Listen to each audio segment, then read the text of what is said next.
মাইলস্টোনের শিক্ষার্থী যেদিন বিমান দুর্ঘটনা ঘটে সেদিন উদ্দেশ্যে সে সাংবাদিকের কিছু কথা বলছে।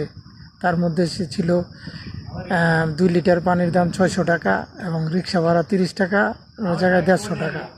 এবং সে জাতির কাছে যেভাবে এই দেশের কষ্ট দুঃখ তুলে ধরছে, একজন পিতা হিসেবে আমার কাছে নিজের কাছেই নিজেকে লজ্জিত মনে হচ্ছে যে আমরা আসলে আমাদের প্রজন্মকে কোথায় দিয়ে যাচ্ছি এবং আমাদের প্রজন্ম আমাদের কাছে কী চায় এবং আমরা কোন জায়গায় তাদেরকে রেখে যাচ্ছি। একজন বাবা হিসাবে আমি অত্যন্ত দুঃখিত এবং ব্যথিত, কারণ আমরা তাদেরকে সঠিক পরিবেশ দিতে পারি নাই, সঠিক মনুষ্যত্ববোধ দিতে পারি নাই। এই ভুল আমাদের। ও যেই কথা বলছে এটা প্রতিটা গার্জিয়ানেরই চোখে আঙুল দিয়ে বোঝাচ্ছে যে আমরা ভুল পথে চলছি, আমাদের পথ সঠিক না। এবং আমাদের দেশটা সবার এবং সবাইকে মানবিক হইতে হবে এবং মানবিকতার জন্য সবাইকে আসতে হবে।